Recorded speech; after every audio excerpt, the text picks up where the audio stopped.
नमस्कार, hot topic में आपका स्वागत है। मैं हूं अखिलेश शर्मा। पेगासस जासूसी कांड में आज कई और नाम जुड़ गए हैं। कल तक 40 पत्रकारों के नाम आ रहे थे। अब पता चला है कि इसमें राहुल गांधी समेत कई नेताओं के नाम हैं। सरकार के 2 मौजूदा मंत्रियों की भी जासूसी चल रही थी। इसे लेकर बीजेपी और कांग्रेस में आरोप प्रत्यारोप जारी है। राहुल गांधी, प्रशांत किशोर, ममता बनर्जी के भतीजे अभिषेक बनर्जी जैसे विपक्ष के नेता ही नहीं, आईटी मंत्री अश्विनी वैष्णव और प्रहलाद पटेल तक पेगासस की निगरानी के दायरे में हैं। सोमवार शाम ये बात खुली तो हंगामा और बड़ा हो गया। दिलचस्प ये है कि इस खुलासे से कुछ ही पहले आईटी मंत्री अश्विनी वैष्णव ने लोकसभा में कहा कि भारत में इलेक्ट्रॉनिक इंटरसेप्शन की एक बड़ी कानून व्यवस्था है और यहाँ अवैध निगरानी संभव नहीं है। Any form of illegal surveillance is not possible with the checks and balances in our laws and robust institutions. In India, there is a well-established procedure.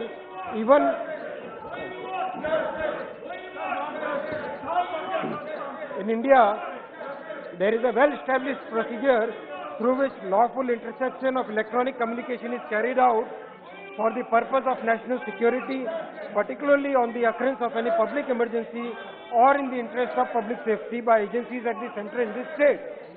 These requests are the requests for these lawful interception of electronic communication are made as per the relevant rules under the provisions of Section 5(2) of the Indian Telegraph Act 1885 and Section 69 of the Information Technology Act 2000.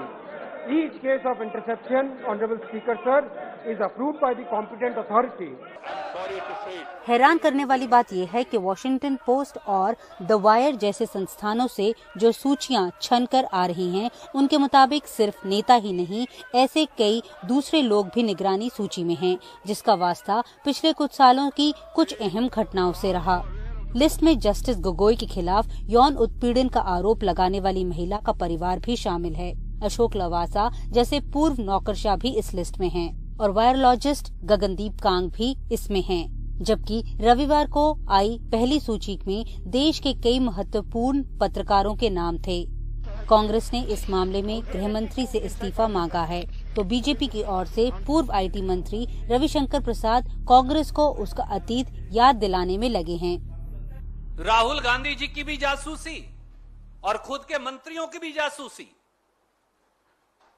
आप जो कैमरे के आगे और पीछे हैं, आपकी भी जासूसी, और देश की रक्षा करने वाले हमारे सिक्योरिटी फोर्सेस के हेड्स की भी जासूसी। क्या किसी सरकार ने इससे ज्यादा शर्मनाक कुकृत्य कभी किया होगा? मोदी जी, राहुल गांधी जी के फोन की जासूसी करवा के आप कौन सा क्राइम और टेरर से लड़ाई लड़ रहे थे? भारतीय जनता पार्टी का नाम बदलकर अब भारतीय जासूस पार्टी रख देना चाहिए।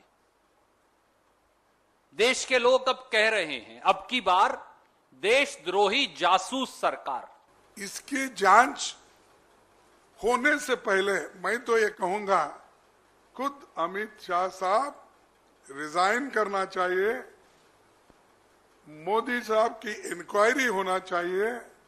अगर आप लोकतंत्र में विश्वास रखते हो, अगर लोकतंत्र के उसूलों से चलना चाहते हो, संविधान के तहत इस देश को चलाना चाहते हो, तो आप इस जगह पे रहने के काबिल नहीं है। 2013 में खबरें छपी हैं कि हजारों लोगों का फोन टैप होता था, आरटीआई की क्वेरी भी है, बगिंग होती थी। भारतीय जनता पार्टी कांग्रेस पार्टी के सारे आरोपों को सिरे से खारिज करती है। यह शर्मनाक, मर्यादा विहीन और भारत की राजनीतिक स्तर में एक नई गिरावट है। इस पूरी कहानी में एक एविडेंस नहीं आया है जो भारत सरकार को इससे लिंक करता है या बीजेपी को इससे लिंक करता है। सरकार के सहयोगी नीतीश कुमार ने भी इस तरह की जासूसी की आलोचना की है। किसी को इस तरह से डिस्टर्ब करना अच्छी बात नहीं, मेरे हिसाब से तो बिल्कुल बेकार बात है। और ये जो नई टेक्नोलॉजी सब आ करके इसका जो दुरुपयोग हो रहा है, और किस तरह से इसका बुरा असर भी पड़ रहा है। कई जगह लोगों को परेशानी होती है, काम करना चाहते हैं उसमें बाधा आती है, कई तरह की बात होती है। अगर कोई निगेटिव और गलत काम करे तो शुरू से ही तो उस पर कार्रवाई करने के लिए प्रावधान होता है।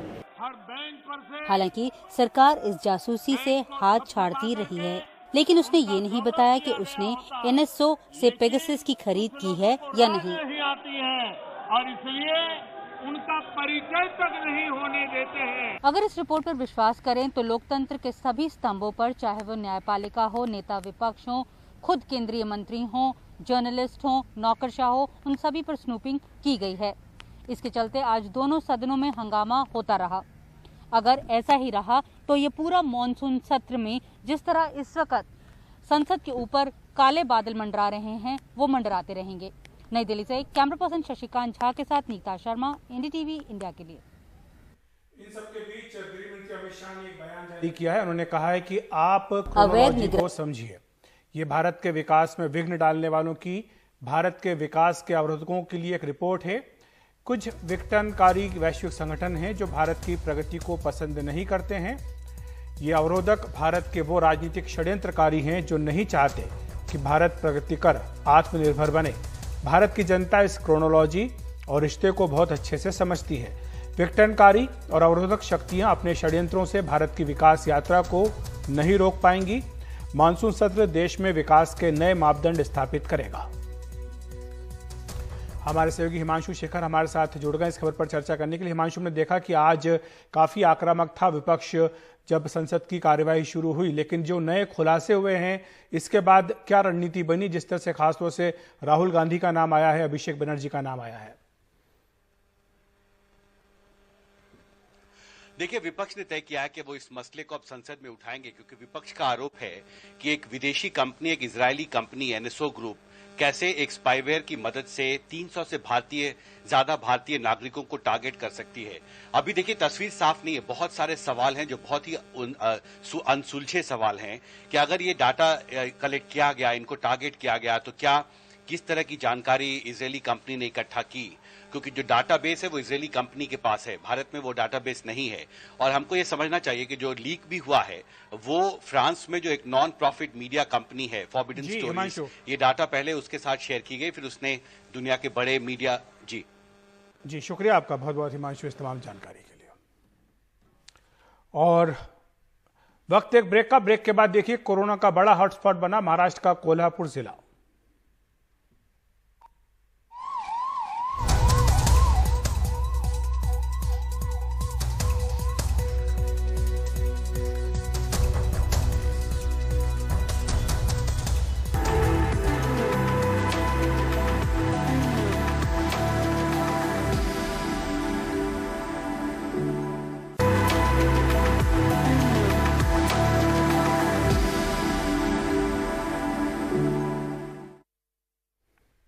महाराष्ट्र कोरोना की दूसरी लहर के प्रकोप से पूरी तरह उबरने की पूरी कोशिश कर रहा है, लेकिन यहां का एक जिला ऐसा भी है जिसका हिस्सा उसे नीचे खींच रहा है। यह ऐसा जिला है जो पीक के दौरान बिल्कुल शांत था, लेकिन अब राज्य का रोजाना 25% केस लोड और 18% मौत रिपोर्ट कर रहा है।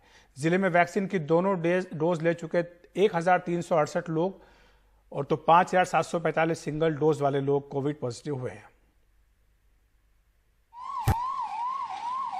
अप्रैल महीने में जब महाराष्ट्र में दूसरी लहर चरम पर थी, तब कोल्हापुर जिले में 100 मामले भी रोज नहीं आते थे। जिले में महज 758 एक्टिव मरीज थे, लेकिन जुलाई में महाराष्ट्र के कुल मामलों का लगभग 18% हिस्सा यहीं देखने मिल रहा है।